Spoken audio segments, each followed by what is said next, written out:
There might have been Patricia and Connie. And seemed effective, but Enki and Alanu looked at each other. Enki questioned who will command the settlements, who will be in Absu. Then Alanu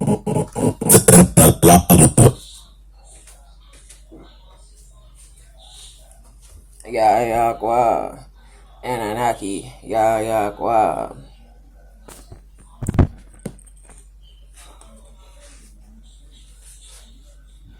They tested the soil of Abzu and discovered gold, but with a lot of sand and rocks.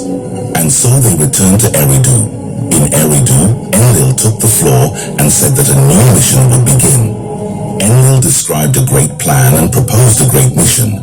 Enlil explained that Eridu had to be enlarged and the Igigi, the Atlantean giant workforce, would be brought from Nibiru. It was necessary to find new settlements.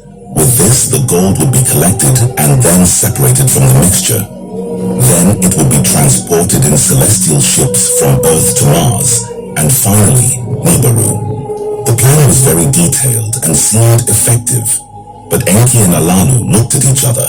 Enki questioned who will command the settlements, who will be in Abzu. Then Alanu added, who will command the new Eridu and who will supervise the settlements.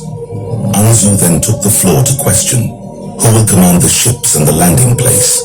Enlil was quick and concise in his reply, let Anu come to Earth and let him make the decisions himself. And so it was done. Nungal was chosen as its pilot, and together Anu and Nungal departed from Nibiru, destined to Earth. Enki provided boats to receive the king from the celestial ship that landed on the water. And as soon as he saw Anu, his father, he bowed towards him, and Anu embraced him, saying, my dear son, my eldest son. Then Anu traveled to Eridu, where he was received by Enlil, Alalu, and the other Atlanteans who received the royalty of Nibiru, now on Earth. Enlil received his father warmly and respectfully. Alalu received Anu hesitantly, but as one receives a close friend. A dinner was served in honor to the king of Nibiru, who retired to the cabin prepared by Enki soon after. On the next day, Anu went to the Abzu to explore the area and check the gold. However, Anu was perplexed. Extracting the gold will not be easy, he said, but it must happen. Enki and Enlil will be in charge of building tools and making the extraction of gold possible. Thus days and nights has passed, until in Eridu a meeting had taken place. Enki spoke, it was I who founded Eridu. However, other camps in the region need to be created. May the land be known as Eden, and may I have it under my command. Let Enlil take charge of extracting the gold.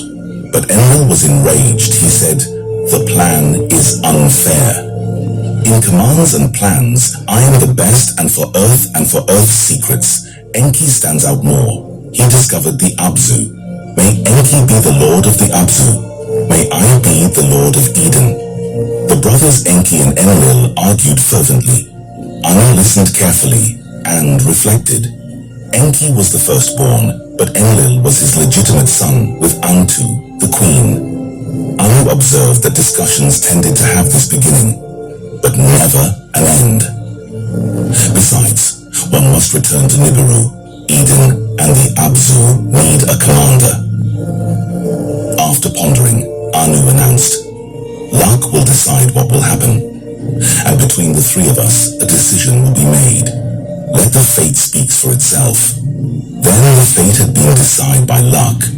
Anu would return to Nibiru to be the ruler. Enlil would be the lord of command in the Eden. Enki would become the lord of the Abzu. Thus Anu spoke, let Enlil enlarge the camps of the Eden and be responsible for loading the gold into the ships and for commanding the Atlanteans until the lands meet the barriers of the waters. And may Enki, my firstborn, be the lord of this planet, and we will call it Earth after him. May he be known as the first to land, and let him rule the Abzu. Enlil in its turn said, Enki, lord of Earth, this shall be your time. title, and I, Enlil, will be known as Lord of Command. And then the decision was announced to the other Atlanteans in assembly. Anu confidently said, I will return to Nibiru with an easy heart. Success is on the way. But then Alalu stood before them all. An important matter has been forgotten, he shouted. The dominion of Earth had been promised to me. This is what was said when I announced my arrival and the discovery of gold. Furthermore, I have not renounced my claims to the throne of Nibiru. It is an abomination that you should share everything with your children. You owe me a fight for the throne of Nibiru. Anu, enraged, said, Let us fight.